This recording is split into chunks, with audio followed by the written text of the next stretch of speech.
Semana da Transformação Digital. Realização.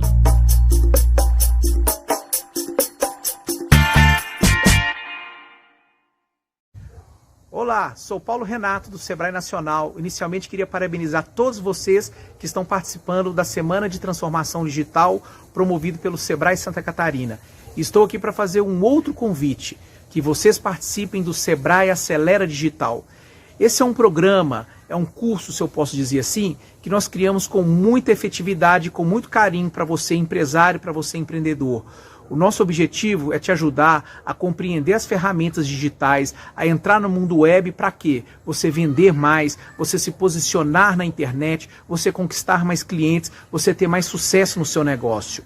Então, busca o Sebrae Acelera Digital, estamos com as inscrições abertas, são vagas para todo o Brasil, que são feitas especialmente para você empresário que quer mudar o seu negócio nesse momento tão difícil pelo qual nós estamos passando. Sebrae Acelera Digital, te encontro lá. Muito obrigado.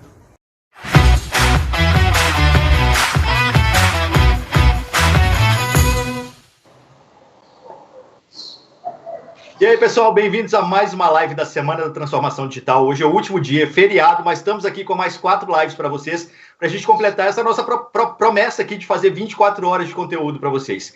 Hoje eu já vou chegar com boa notícia, tá? Vocês perguntaram aí a semana inteira, né? Até quando esse conteúdo vai ficar disponível? A gente ia deixar só por 24 horas. Se vocês entraram ali no site, já perceberam que o conteúdo continua disponível mesmo assim, mas a gente decidiu que vai deixar também no fim de semana, porque é um conteúdo que foi muito valioso, foi muito rico, e as pessoas estão consumindo bastante mesmo depois das lives. Então, primeiro recado é esse, conteúdo está disponível até domingo, aproveita o fim de semana para estudar e entender um pouco mais de inovação com esses feras que a gente trouxe aqui.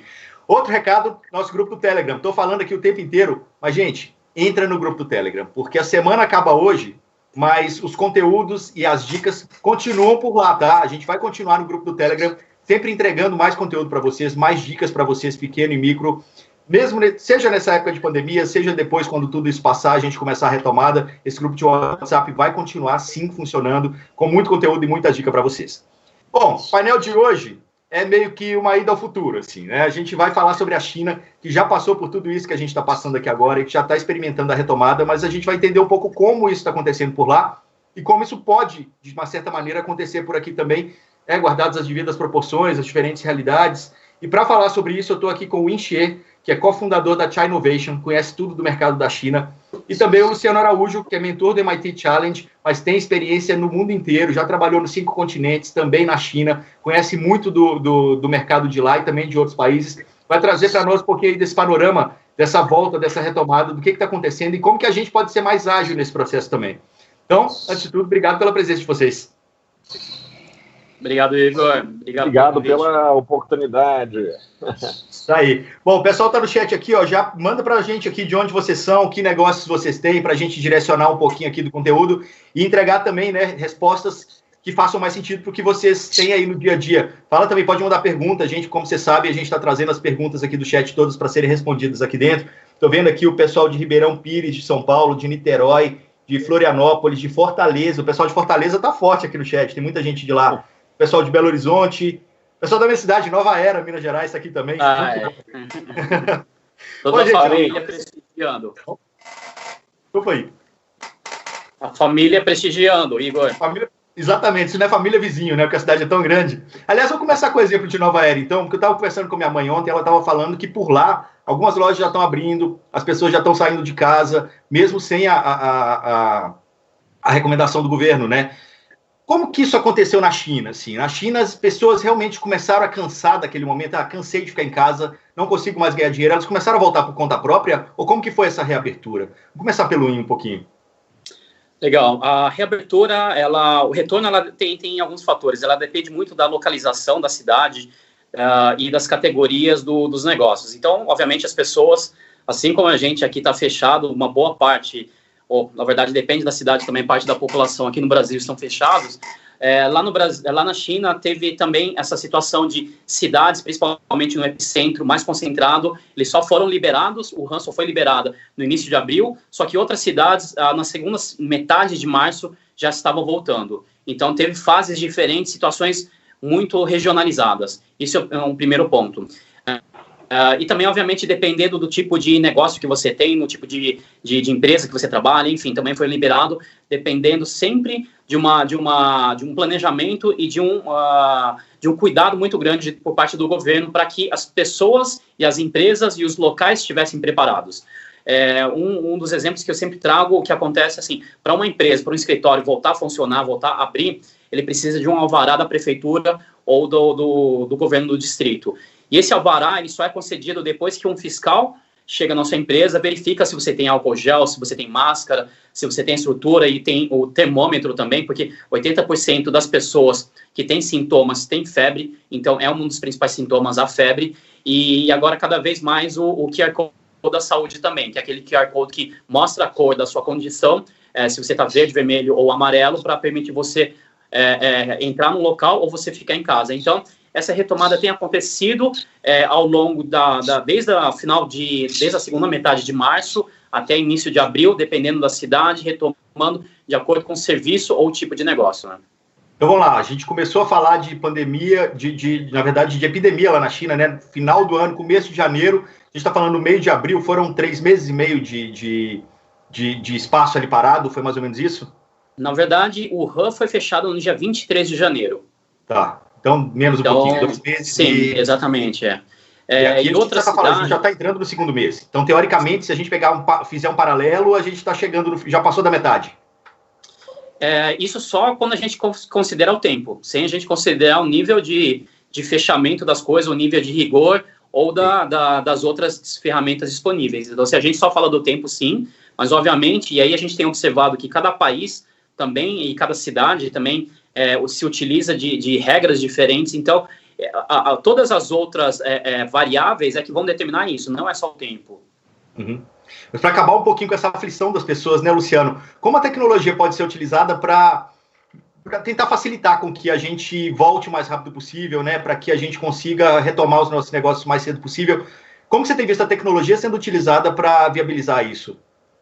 Olha, eu acho que o exemplo que o Ian já trouxe, né, essa inteligência, né, a gente está falando de uma transformação digital, eu acho que todas essas ferramentas, né, que você consegue mapear aonde você tem as áreas, onde você tem mais risco, menos risco, o uso de sensores, o uso dos próprios equipamentos de biometria, isso obviamente tomando muito cuidado com a parte de privacidade, é completamente viável, né, de fazer, o cuidado com a cadeia de fornecedores, né, esses rastreamentos que são completamente viáveis de ser feito usando tecnologias como blockchain, e também a inteligência de saber os setores que são mais críticos para cada região. Eu acho que é uma semelhança muito grande que nós temos, óbvio, que a China, em número de a população e a extensão é continental, o Brasil também, as proporções não são exatas, né? A China é gigantesca, mas eu acho que a inteligência relativa ao local, a entender as necessidades locais, e isso feito utilizando a tecnologia digital já disponível, né, não precisa inventar a roda, né, as coisas estão aí já aptas a ser utilizadas. Então, acho que o que eu vejo e o que eu vi dentro desses principais sprints e desafios e grupos que estão tentando trazer soluções, essa lógica de realmente criar uma hierarquia digital, onde você preserva, em primeiro momento, a saúde, né, a diminuição da transmissão, mas também a capacidade das empresas se reinventarem, né, e acho que, considerando todo o problema sério, né, e seríssimo, né, que a gente está tratando de vidas, né, essa necessidade de reinvenção de negócio, ela, feita da maneira correta, ela é uma oportunidade, né? Isso com todo respeito à crise e à coisa complexa que a gente está vivendo. Então é isso, eu vejo que o caminho é realmente esse de entender e se preparar cada vez mais. Eu acho que você falou a palavra certa, momento de reinvenção, talvez aí esteja a oportunidade, né? Mas como está acontecendo na China? Até trazendo um pouco da pergunta aqui da Ana Isabel Villanova, comércio na China está se reabilitando apenas para insumos básicos ou bens de consumo não essenciais já estão sendo consumidos? Vamos primeiro na resposta da Ana Isabel. Vamos lá. Eu acho que, obviamente, sempre tem que atender o básico, a alimentação, e durante esse período todo, mesmo do período mais crítico, os serviços de logística, algumas empresas permaneceram fechadas com utilização de um nível de segurança máximo possível, e alguns serviços de alimentação ficaram abertos. Então, acho que isso é importante entender, porque ele que viabilizou a entrega das coisas, entrega de alimentos, entrega de suprimentos, então essas coisas não deixaram de funcionar. E aí, com a retomada também foi voltando, principalmente os serviços essenciais e depois serviços que não gerem muita aglomeração. Então, por exemplo, cinema, obviamente, é um que está lá no final da fila. Prioridade, shows também ainda são proibidos, eventos esportivos, os jogos de futebol, o disputadíssimo campeonato chinês da primeira divisão, ele ainda não voltou. Então, esse tipo de atividade que gera muita aglomeração ainda não voltou. Entretenimento ainda é uma área que, até porque ela também, talvez das várias áreas, é uma das que está conseguindo migrar razoavelmente bem para o digital. Então, o que a gente tem visto aqui de lives no Brasil, lá na China, os live streamings já eram relativamente comuns. Muitos aplicativos como o TikTok, que a gente está vendo aqui no Ocidente. O TikTok aqui, no Ocidente, ele não tem uma funcionalidade de live streaming como tem na China. Então, lá na China, a gente vê muito short video, mas o live streaming, ele é tão importante quanto dentro do TikTok lá. E tem outros aplicativos como o Quai, que a gente vê também. Então, a parte de entretenimento migrou relativamente bem, até porque também nesses aplicativos tem uma monetização embutida já, que facilita o cara ganhar dinheiro, ao invés de passar o QR Code, essas coisas que ainda é uma certa gambiarra nossa aqui, pela qual ferramenta de monetização, inclusive vocês devem ter visto, está gerando fraudes até, gente passando no YouTube, trocando QR Code, coisas assim, absurdas, né, de acontecer nesse momento, mas enfim. Então, os serviços essenciais voltando e as pequenas empresas também tentando voltar dentro das condições possíveis. Então, o que é muito comum, talvez, lá restaurantes em grandes prédios, grandes centros comerciais, esses aqui voltam com mais lentidão, mais restaurantes, serviços que estão em locais abertos, nas ruas, eles estão voltando já. Só que já vem, mesmo os pequenos estabelecimentos já vêm passando pela transformação digital ou indo para os canais digitais há algum tempo. Então, o que tem sido mais fácil, talvez, para eles fazerem isso também, principalmente nas grandes cidades. Então, acho que tem esse aspecto importante também. São as grandes cidades que estão sendo mais atingidas. Então, quando a gente pensa assim, olha, talvez o pequenininho do interior tenha dificuldade, mas eles, nesses locais, o lockdown está sendo mais suave, os problemas de locomoção são menos restritos, então, de fato, eles não estão precisando nem fazer muito, porque eles não estão passando por esse rigor todo.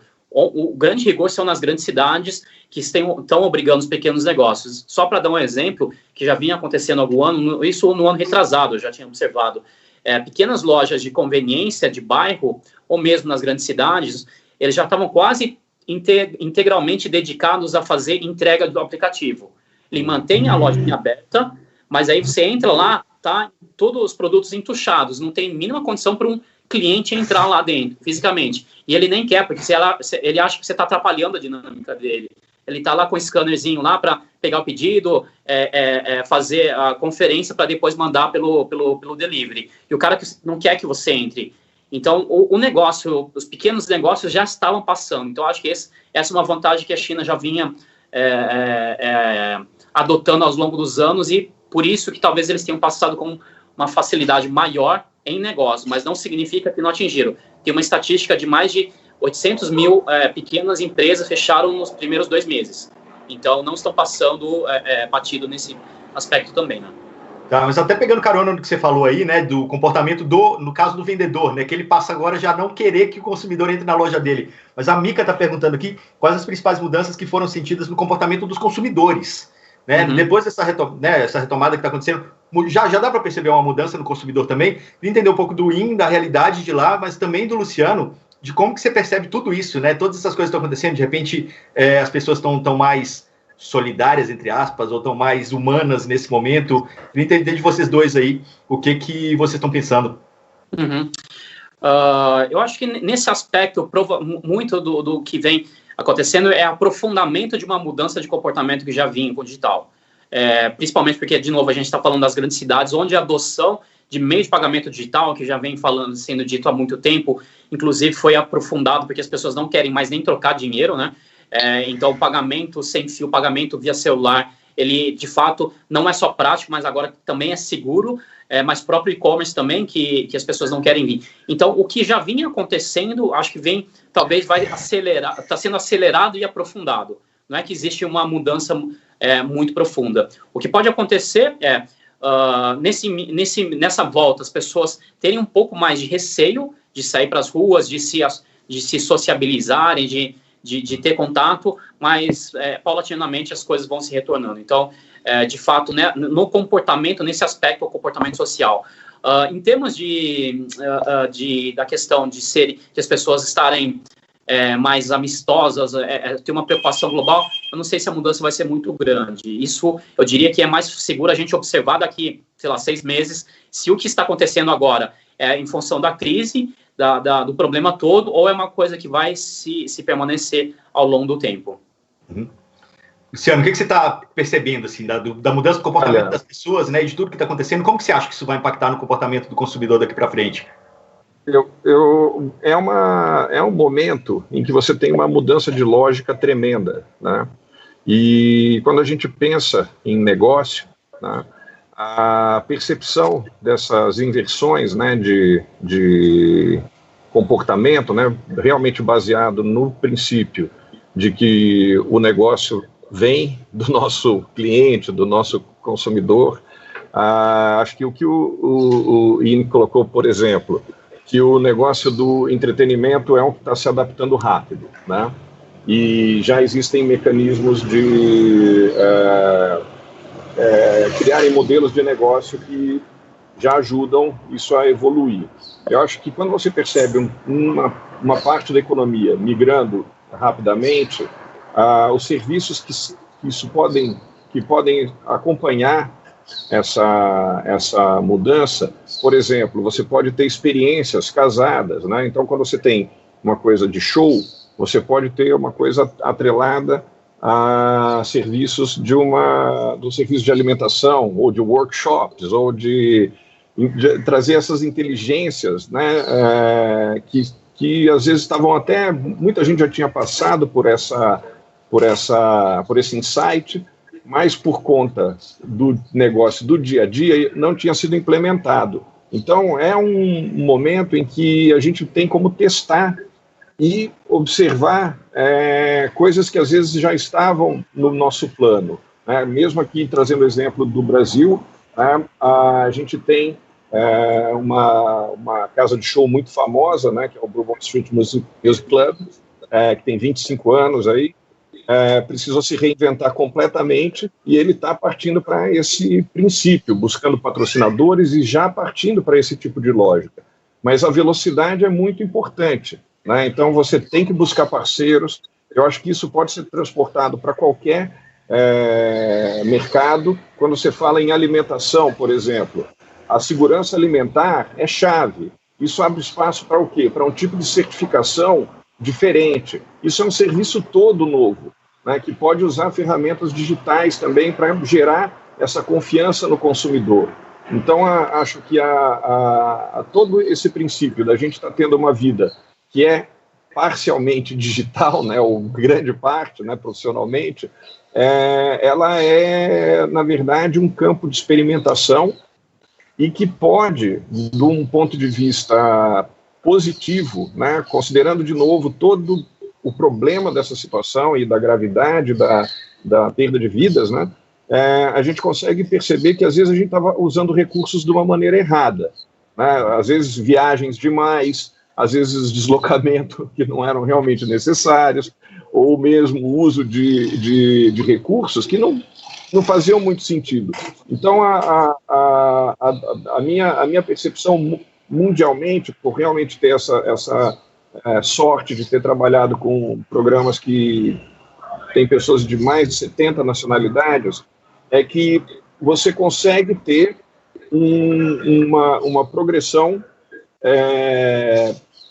contínua, mas também existe espaço para disrupção, que é uma coisa que o negócio tradicional e o pequeno negócio às vezes tem muito medo, né? Porque é uma situação de risco.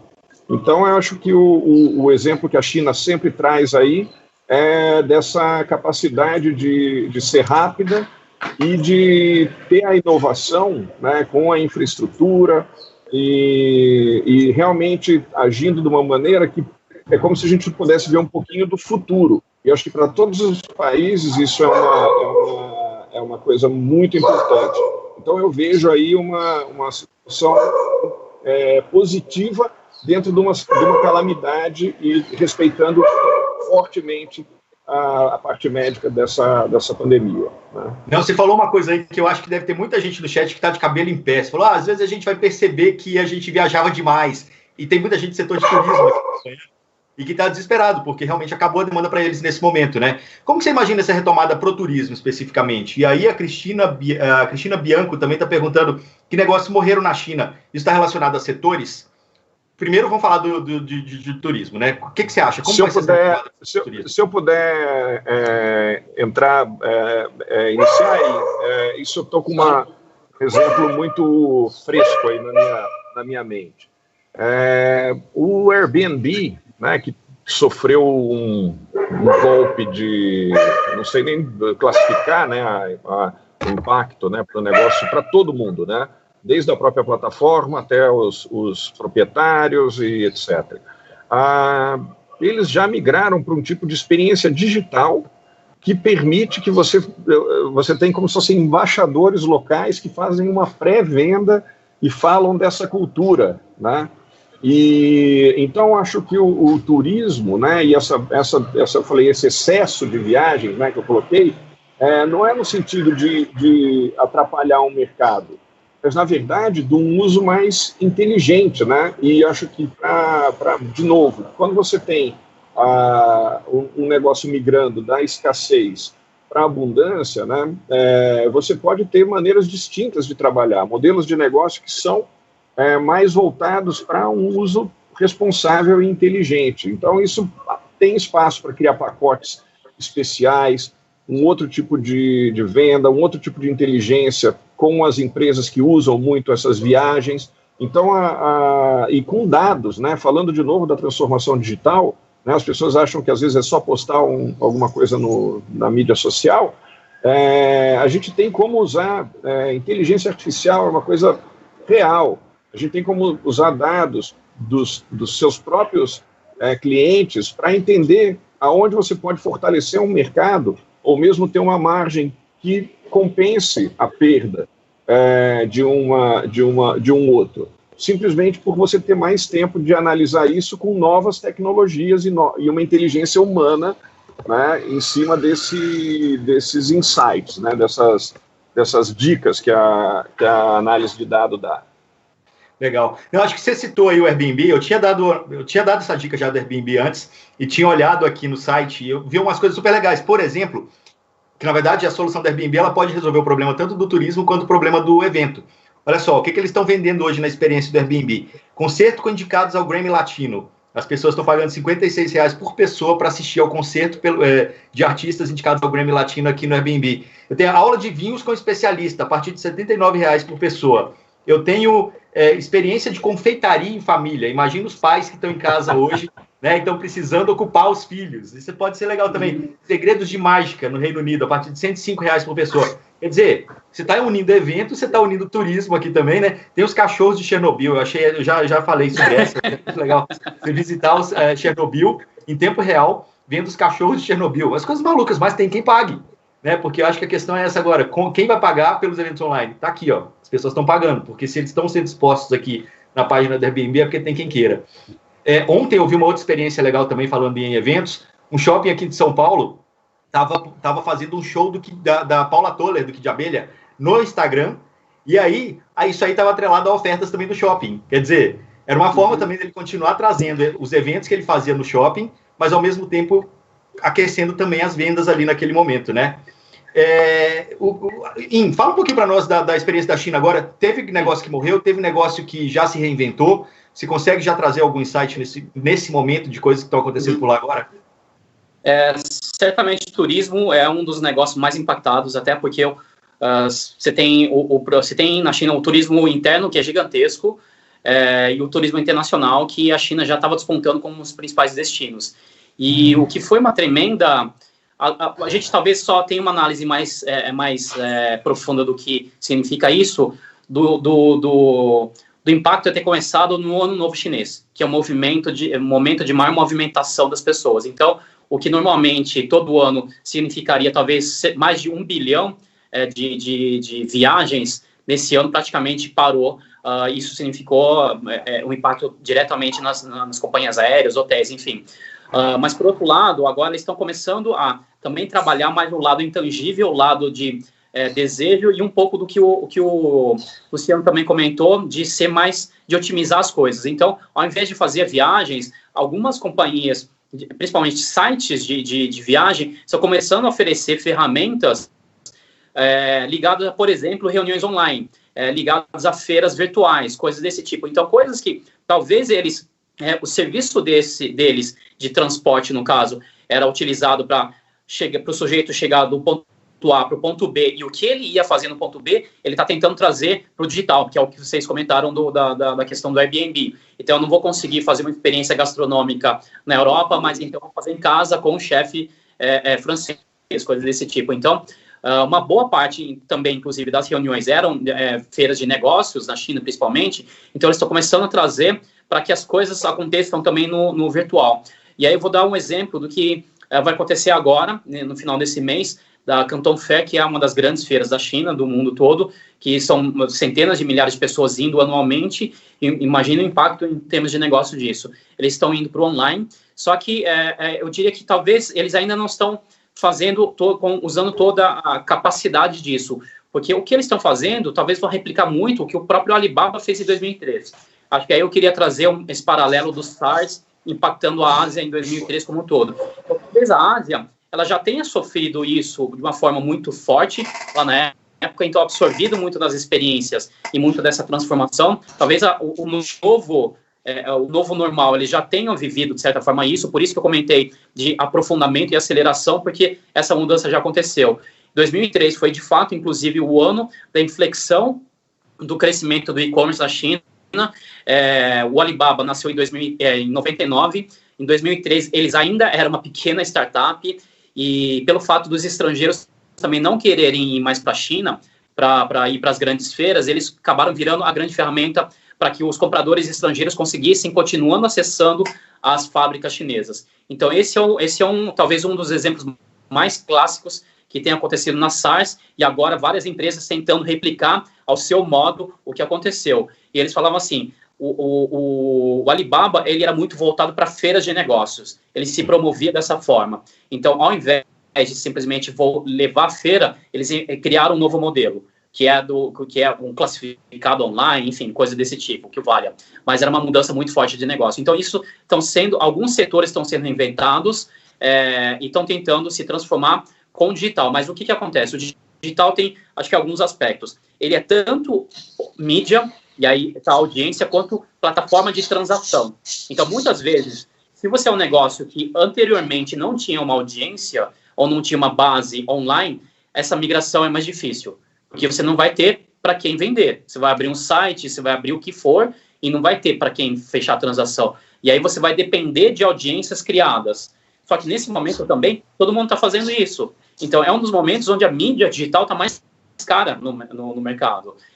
O Facebook, nesse primeiro trimestre, explodiu de receita crescendo, comparando com os anos anteriores. É exatamente por isso, que as pessoas estão disputando. Então, acho que uma análise nessa mudança, nessa transformação de ir para o digital se eu não tinha uma base, pelo menos um cadastro de e-mail, uma base de seguidores, já é um pouco mais complexo. Então, talvez eu tenha que ir para o marketplace, ir para um aplicativo, coisa que valha desse tipo. Por isso que a gente falou tanto de relacionamento aqui nesses dias, né? O tanto que o relacionamento com o seu cliente é importante, principalmente para esse momento. Inclusive, aqui uma dica da Ana Cláudia Braga. Ela falou também, o The Bazar está fazendo Zoom com as lojas, apresenta as ofertas para quem está na live. Mas, de novo, né? Se traz as ofertas atreladas a algum entretenimento, de alguma maneira, tá aí uma maneira também do entretenimento se aliar à venda. Igor, deixa eu só complementar isso que você está falando, porque aí vou trazer o modelo dos live streaming chineses. Esse já era um fenômeno que vem acontecendo nos últimos 5 anos. Ele é muito atrelado a aplicativos que permitem fazer isso. E aí, de novo, eu estava citando o exemplo do QR Code, que a gente tá tentando fazer, mas ele não é tão... A usabilidade não é tão boa. Então, se eu estou assistindo uma live no celular, aparece um QR Code, o que eu vou fazer para ler aquele QR Code? Então, é muito mais difícil conseguir fazer isso. Nos aplicativos chineses de live streaming, que já existem há muitos anos, ele tem mecanismos para você fazer... funcionalidades para você fazer a compra daquele negócio. Então, já é um negócio que, se não me engano, no ano passado, representou 20% do e-commerce chinês. Então, as pessoas comprando através de live streamings, através de influencers, artistas, o próprio Jack Ma, o fundador do Alibaba, ele já fez live streaming, faturando, assim, uma grana muito alta, porque as pessoas... O que acontece? E aí é tentar trazer um negócio que não é pura venda, trazer entretenimento, trazer conteúdos relevantes, úteis para as pessoas também, né? Quase como as TVs as vendas via TV, só que com interatividade. Então, você tem conteúdo, interatividade e compras. É o novo Polishop, né? O Polishop 2.0. É o novo Polishop. Luciano, o que você imagina para esse momento? Assim, pegando o gancho do que o Ian está falando, olha, mais exemplo, mais coisas que você imagina acontecer daqui para frente. Eu acho que o bacana, né, dessas conversas e realmente tendo essa oportunidade aí, é que a gente sempre tem insights, né? E uma das coisas que eu percebo, por exemplo, isso que o Ian acabou de citar, né, das visitas, né? O que seria um termo em inglês que seria um technological scout, mas é o quê? Você ter uma situação em que você quer conhecer as fábricas em Shenzhen, que é uma coisa incrível, né? Como você vai fazer isso atualmente? Hoje em dia, você tem desde mídias mais tradicionais, como videoaulas ou visitas normais, mas você tem realidade aumentada, você tem virtual reality, você tem elementos que podem trazer um nível de interação e de curiosidade, né, e de negócio que é muito diferente. E existem plataformas, né, que estavam indo não tão bem, né, como as de eventos digitais, elas funcionavam, mas não era o foco. E a gente vê um pulo enorme do uso, né, de eventos inteiros sendo migrados para esse meio digital e com um nível de network de negócio alto, né, que é o mais importante. Isso está, obviamente, não substituindo a interação humana como a presencial, mas ela tem vantagens.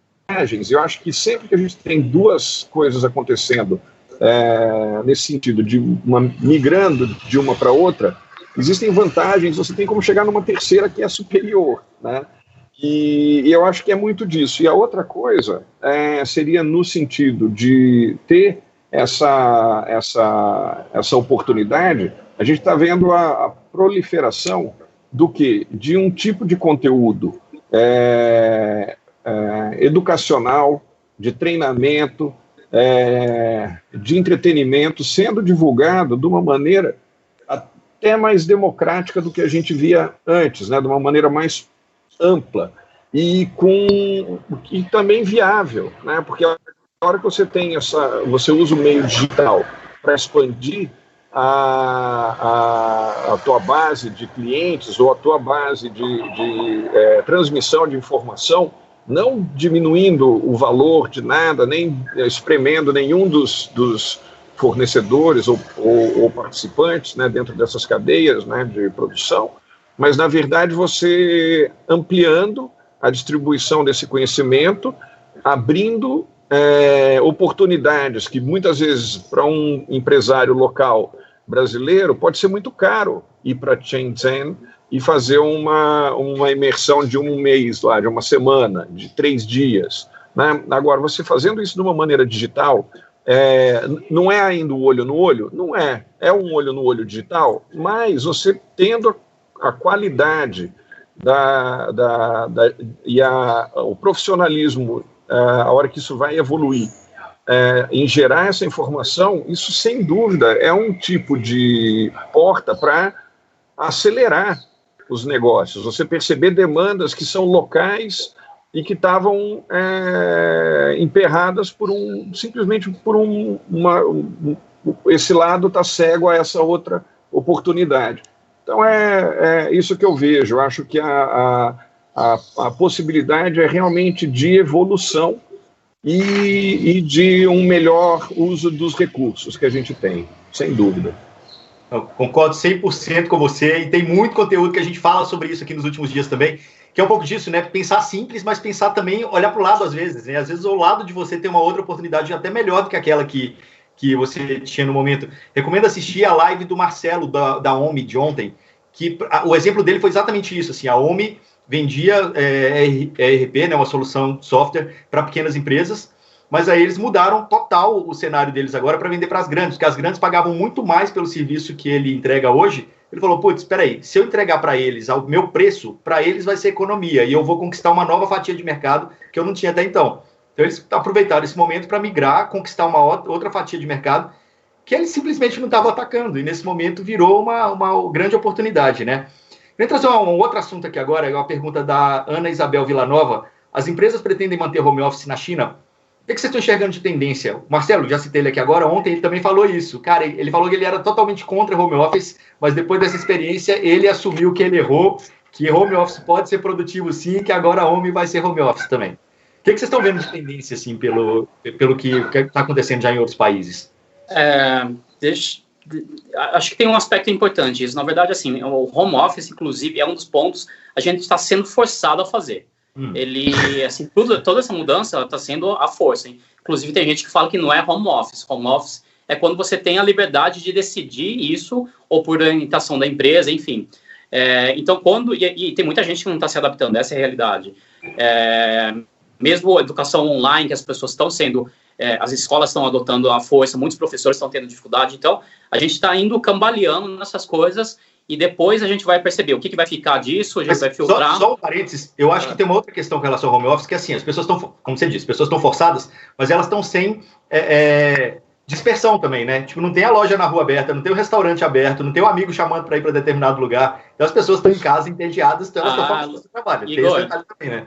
Igor, é que você não tem criança em casa. Tem muita gente que tem criança e você mesmo disse que deve ter um monte de lives que dessa maratona toda, metade provavelmente apareceram criança. Então, assim, você tem muita distração, você não tem internet boa, enfim, acho que a gente está num cenário precário, porque também, sim, as pessoas estão sozinhas. A gente não tem muita disciplina de fazer esse tipo de trabalho em casa. Muitas vezes o equipamento está disponível, então muitas dessas coisas estão acontecendo à força e o que a gente vai ver depois, eu acho que assim, às vezes fica um pouco de receio do que vai acontecer porque não tem muita certeza, a gente só vai ter certeza daqui a 6 meses, daqui a 2 anos, a gente vai perceber, poxa, mudou de fato, mas o que muitas coisas são, que dá para perceber que isso já é certo, coisas que as empresas já veem que pode ser diminuído nos seus custos, isso certamente vai impactar. Por mais que talvez não sejam tão adequadas para os funcionários. Porque a realidade vai ser diferente não só no modo que vai acontecer, como a economia vai estar diminuindo. Então, eu preciso mesmo diminuir o custo de aluguel. Não que aquilo seja melhor ou que a gente está tendo mais produtividade, simplesmente porque eu não posso mais pagar o aluguel que tinha antes. Então, muitas dessas coisas vão acontecer por ser forçado. Aí eu vou trazer um paralelo do que... Acho que saiu outro parênteses, só de uma frase que foi dita aqui: quem emagreceu não quer engordar de novo, né? Quem percebeu que pode cortar o aluguel, percebeu que pode cortar uma coisinha que estava ali, não quer voltar a gastar de novo. A não ser que você esteja comendo mal, na verdade. Então, é muito essa questão. Então, acho que assim, é como você está comendo. Então, se você está comendo pouco, mas está comendo comida que é ruim, também isso como um paralelo do que a gente está fazendo. E aí eu vou trazer um lado que é interessante, que eu vim observando na China. Tem muitas empresas que forçam a adoção de tecnologia pelo usuário. Coisa que no Ocidente, de uma forma geral, a gente fica com receio. Fala, poxa, não vou obrigar o cara a usar o aplicativo, só dá a opção de usar o aplicativo no supermercado, por exemplo, do Alibaba. Lá no início, quando eles lançaram, você tinha que pagar e tinha que fazer todo o processo pelo aplicativo, um supermercado físico. Se você não tinha um aplicativo, você não podia comprar. E no Ocidente isso é inconcebível. Você fala, poxa, isso aqui é horrível para o usuário, isso aqui é uma experiência terrível. Mas eles estavam fazendo. E o resultado é que muitas dessas empresas conseguiram sucesso porque as pessoas foram forçadas assim, a adotar novos comportamentos. E eu tenho a sensação que agora a gente está vivendo um pouco isso também, e muitas coisas vão acontecer por causa disso. Não é simplesmente porque a gente quis. Se fosse opcional, como já vinha acontecendo, a nossa adoção de muita coisa ia levar, sei lá, 5 anos, 10 anos, talvez nunca. Então, quase como um paralelo desse comportamento. E acho que o resultado disso é que talvez muitas empresas vão também pensar em fazer dessa forma. Só dar uma opção para o usuário, uma opção nova que ele é forçado a mudar o comportamento. Luciano, qual a sua opinião sobre isso? Olha, eu acho que é exatamente essa evolução, né? Quando a gente tem, isso fazendo um paralelo com a biologia, ou com que seja, né? Quando a gente tem uma mudança climática, ou uma mudança que realmente faz com que exista uma mudança geral de comportamento, né? E isso faz com que você tenha que reaprender e usar recursos que às vezes não eram tão sofisticados. Eu trabalho com educação à distância há muito tempo, fui obrigado, por conta do meu trabalho também, a me adaptar ao trabalho à distância também há bastante tempo. Então eu sei onde tem os gargalos principais, né? Eu já pude observar. E a hora que você pega uma educação à distância e coloca para uma criança, por mais que você pegue as mais atuais, o contato humano, a interação social, né, o que seria uma tutoria ou um mestre de cerimônias ali explicando para a criança, isso é uma coisa que é essencial, né, para ela saber, incentivando. Você precisa de um apoio psicológico muito forte. A educação à distância, se você vai fazer uma análise do que era 10 anos atrás, que era uma câmera filmando um professor escrevendo na lousa. Depois você tem os cursos massivos, né, migrando já para uma produção de vídeo melhor, mas o nível de saída é muito alto. Você pega o dropout desses cursos, eles são altíssimos, porque exige uma força de vontade absurda em alguns casos, né? Então, assim, o desafio é realmente como engajar, e acho que isso abre espaço para o quê? Para, novamente, novos negócios, né?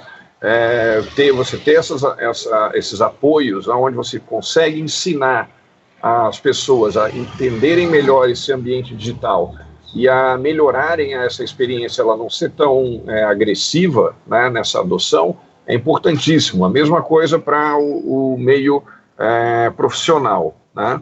A gente está tendo que aprender a ética, né, dessa comunicação digital, né, até que nível isso é invasivo ou não, como você realmente consegue organizar um projeto dentro de um ambiente completamente novo, né, como você se adapta a isso. Então, novamente, isso abre um espaço para um tipo de negócio que é a educação para esse novo meio, e, ao mesmo tempo, a oportunidade de transformar esse meio numa coisa mais humana, né, não ser uma coisa tão fria ou tão que exige tanta resiliência, né, porque o termo é esse, né, você realmente, por mais que seja muito bem feito, a educação à distância no começo eram só os vídeos. É essencial você ter webinars ao vivo, é essencial você ter mentores o tempo todo, chat, você incentivar essa comunicação. Isso para a empresa é a mesma coisa, você tem que ter um coffee break digital, você tem que inventar coisas desse tipo, e obviamente isso abre espaço para pessoas que entendem muito disso, desde psicólogos, é uma coisa interdisciplinar, você pode usar processos de design thinking para entender para cada empresa como isso pode acontecer. Então, acho que o empenho, nesse momento, ele é obrigatório, como o Win colocou, é um remédio que a gente tem que tomar, né? Mas ele vai fazer bem, né? E ele vai, com certeza, evoluir para uma coisa complementar. E aí, sim, isso pode gerar mais espaço com a família, não como o teu exemplo também muito bom. E eu tenho uma filhinha de 8 meses e um filho de 11 anos. Eu estou lidando com dois campos bem distantes, né, de atividade. É incrível eu estar convivendo com eles muito, mas exige muita criatividade. Agora, a partir do momento que a gente tiver uma situação controlada e existir essa possibilidade de utilizar essas ferramentas, tanto para o ensino das crianças, quanto para quem trabalha, você preservar um tempo maior em casa, isso é muito saudável. Né? Não, desculpa, achei que você ia continuar. Bom, vou trazer uma outra pergunta aqui, do Luiz Roberto Alves. Ele pergunta assim, ó, e uma empresa que tem a sua cultura fechada para inovação, estão fadados ao fracasso? Dá para sobreviver ainda sem abrir para inovação? Sim. Curto e grosso, né? Mas como mudar essa cultura da empresa? Se tem uma resistência, quais são os caminhos para a gente conseguir quebrando isso aos poucos? Sem brincadeira, vou falar rapidinho. É assim, a empresa e o negócio, como a gente conhece, né, e a gente foi treinado e vê acontecendo, por mais que a gente tenha inovação, as empresas foquem nisso, ela não é um tipo de inovação que foca na disruptura total. Né? Na verdade, é um processo de evolução. Né? Mesmo que você tenha evolução em produtos, a cultura ela é para preservar o que já funciona bem e é o que tem sido feito e funciona. Né? Eu acho que no momento em que você fala numa inovação, em que você tem a disrupção, o raciocínio tradicional de uma cultura empresarial, ela é como se tivesse um sistema imunológico para brecar esse tipo de implementação. Por quê?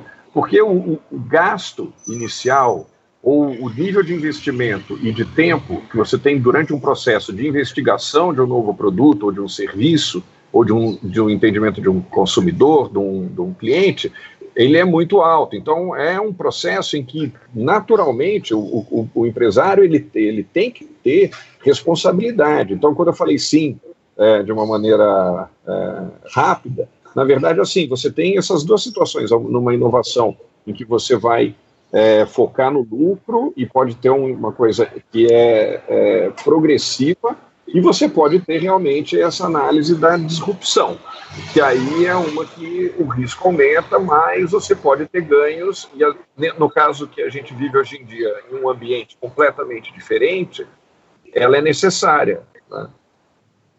Uhum. E o que você acha? Para você, Igor, tem espaço? Acho que assim, a gente sempre, como profissionais ligados à tecnologia, empreendedores, a gente sempre critica quem tem dificuldade de inovar, falando que em algum momento essa empresa vai quebrar porque o consumidor mudou ou porque o concorrente conseguiu fazer uma transformação mais rápida. E o que a gente está passando agora é esse processo de uma forma acelerada. Isso está sendo acelerado. Então, ao invés de isso levar 5, 10 anos, 15 anos, sei lá, está acontecendo em uma janela de alguns meses. Então, acho que a resposta é essa. O que ele tinha de tempo para conseguir se acomodar e sobreviver e levando, agora talvez não tenha. Eu acho que uma coisa legal que foi falada aqui, acho que ontem também, assim, cara, se o seu negócio hoje está sentindo, e talvez ele não exista mais nesse novo mundo, ele não existir mais daqui 5 anos de qualquer forma. Então, é o que você acabou de falar, né? Só se acelerou o processo. Né? Então, se você não estava pensando até agora numa mudança do seu negócio, pensando em 5 anos, vai ter que se agilizar o quanto antes, né? O Carlos Cardoso, eu queria trazer esse ponto aqui, porque a gente estava conversando sobre isso antes de começar a live, e o Ian estava contando como a China vai retomar a economia se o mundo todo está quase parado. Só o mercado interno é suficiente? Ou ela vai voltar a crescer no mesmo nível dos outros países? Conta para nós, Ian, o que você estava contando antes da gente começar a live. Acho que assim, uma premissa é que a recuperação não é voltar ao normal, não é voltar aos mesmos níveis. A gente não, por isso que muitas vezes a gente se utiliza o novo normal. O novo normal não é só em comportamento, mas é em tamanho da economia, em receita das empresas, é o salário das pessoas. Isso está sendo modificado. Então, o parâmetro, a barra está mais baixa, provavelmente. Então, nesse retorno das coisas, a China, muitas empresas estão tentando voltar mais para o mercado interno, só que o mercado interno ele também está em recuperação. E aí, de novo, acho que um ponto super importante cada setor, cada empresa tem um timing diferente, tem uma velocidade diferente. Setores de serviço voltam relativamente mais rápido, porque depende muito mais, talvez, de comércio. Abrir a loja, botar os funcionários para dentro da loja e começar a trabalhar. Só que os clientes não voltam na mesma velocidade. Eu vi aqui alguns comentários também de pessoas falando sobre o mercado de luxo, está retornando. Em alguns setores, e principalmente voltados ao consumidor, as pessoas estão com essa demanda reprimida, essa vontade de consumir reprimida.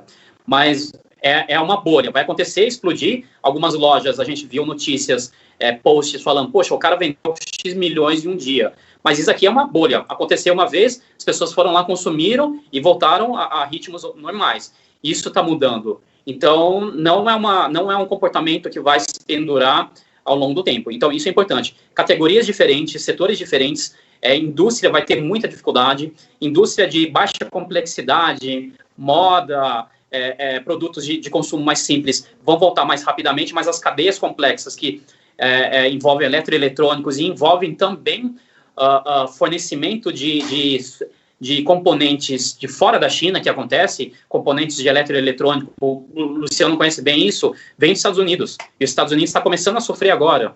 Então, também não só o próprio consumo, a venda da China, mas também a própria fabricação na China em algumas categorias. Então, eu diria que em alguns setores vai voltar, não vai retornar no mesmo patamar.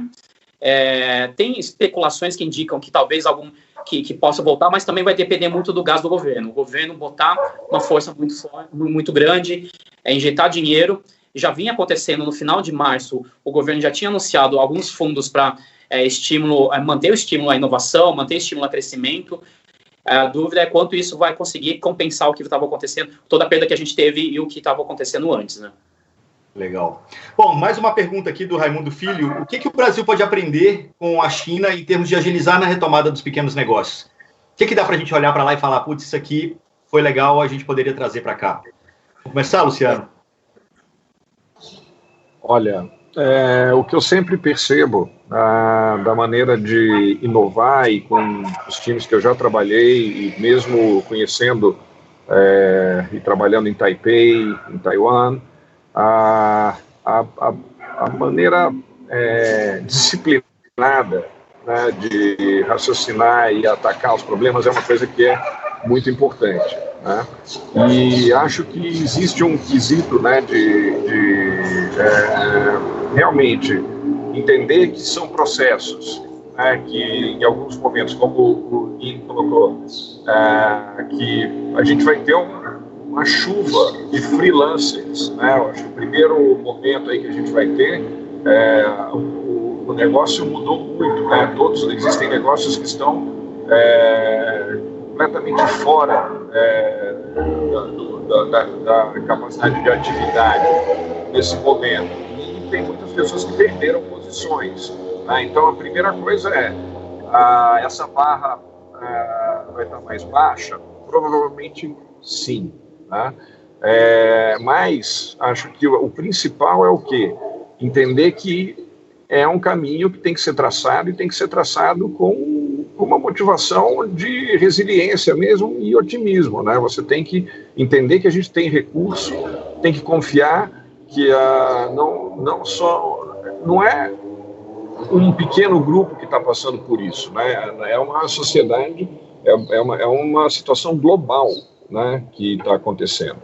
Então a resposta ela vai acontecer dessa maneira. A gente tem que confiar que o ser humano ele é evoluído, né, o suficiente já para saber alavancar os recursos, né, que a gente tem em todos os lugares.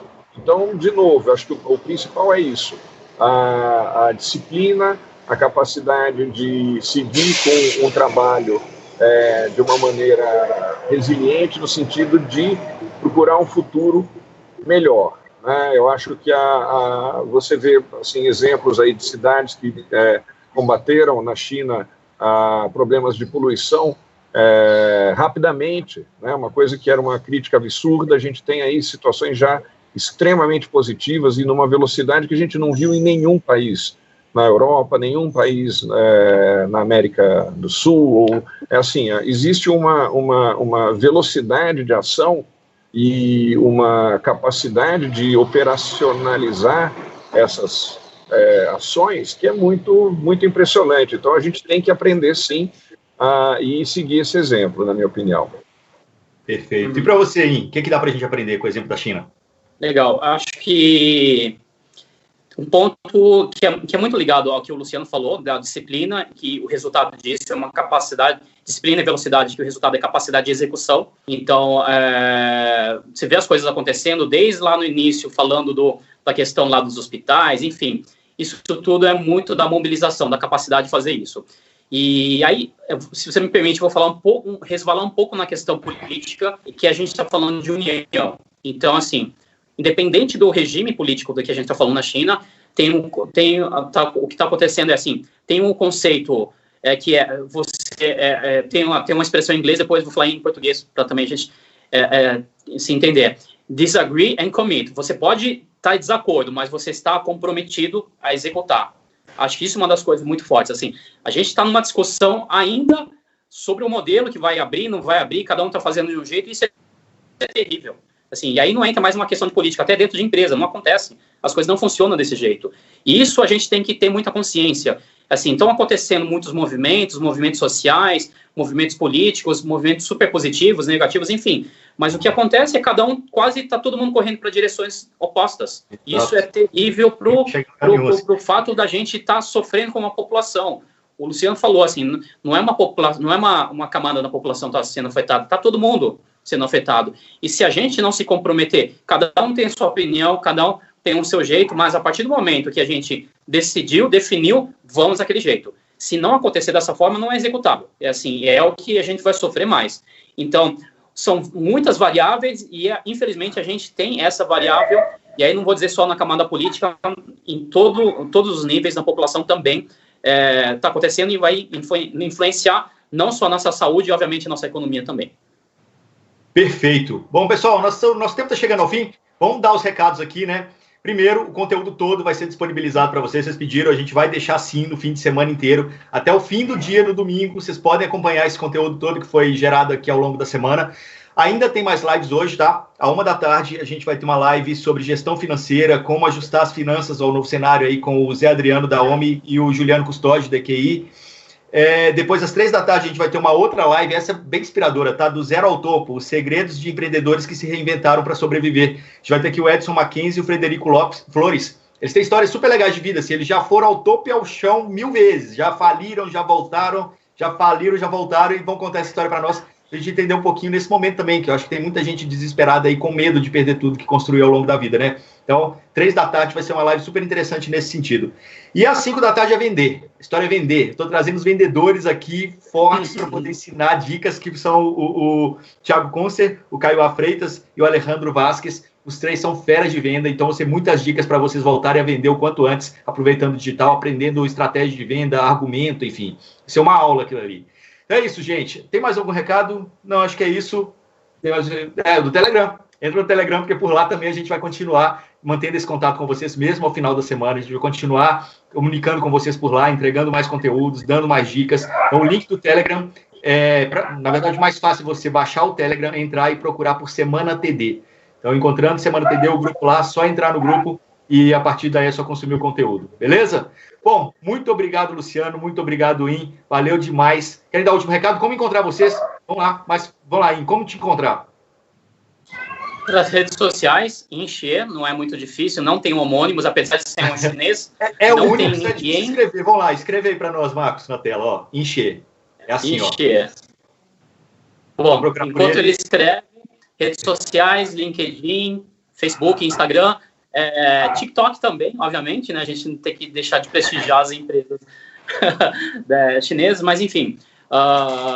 Acho que eu vou repetir o que eu falei por último, união. A gente está muito unido numa visão comum. Acho que isso é importante e talvez uma visão um pouco de longo prazo. Muitas vezes a gente está pensando no agora, no daqui a pouco. De repente, assim, o impacto da economia, as coisas vão fechar, mas a gente tem que pensar o que vai acontecer do que a gente está fazendo agora, o impacto daqui a 5 anos, daqui a 10 anos. Então, acho que é super relevante também dessa forma e pensar que a gente vai passar por isso e sim, talvez tenha problemas maiores na frente, espero que não, mas enfim, é mais um momento que a gente está vivendo.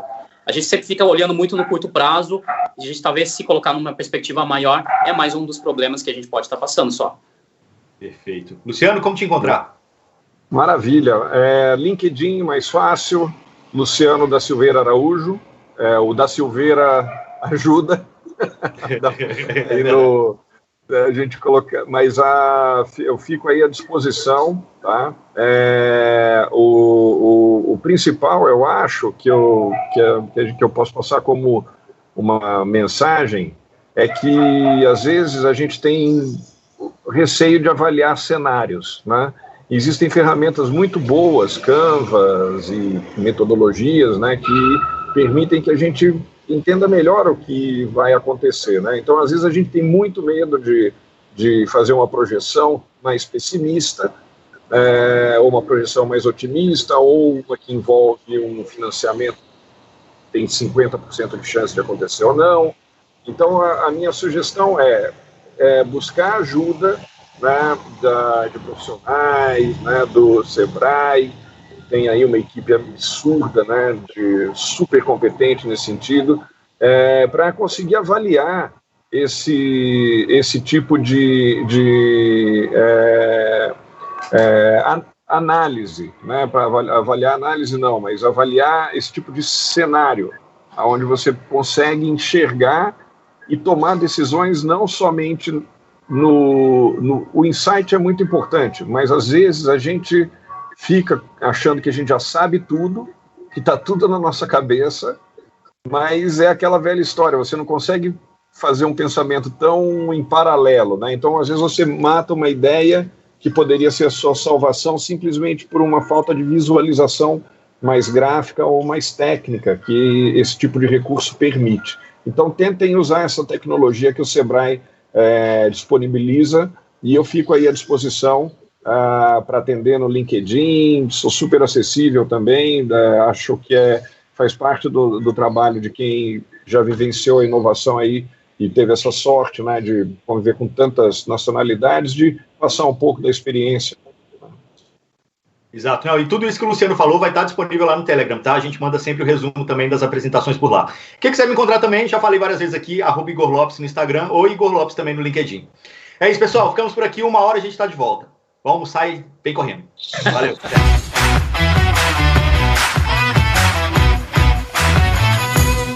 Semana da Transformação Digital. Realização.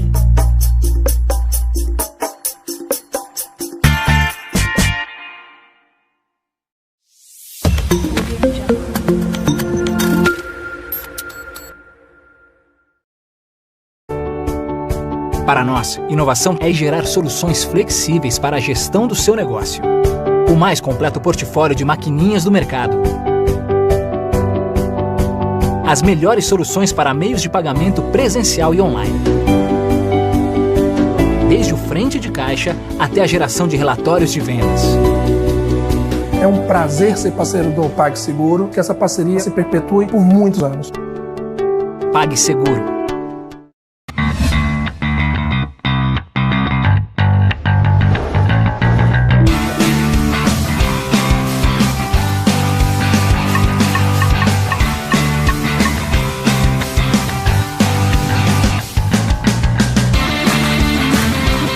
Participei do Acelera Digital do Sebrae e estou muito feliz de ter participado.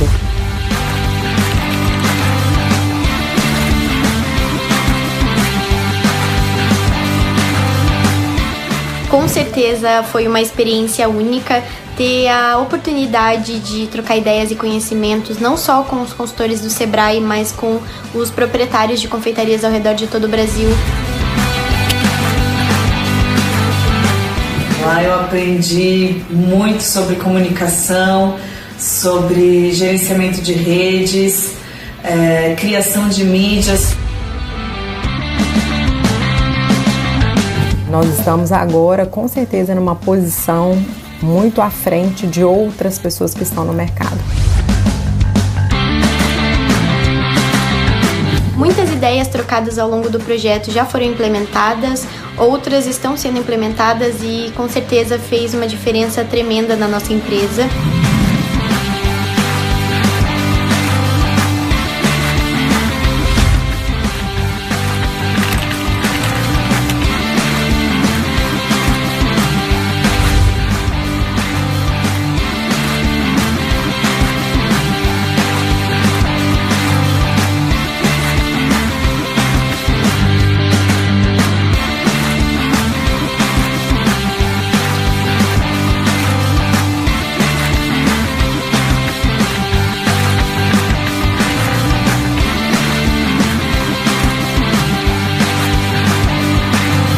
Então, super indico, se você tiver essa oportunidade, aproveita, agarra com todas as suas forças. Valeu!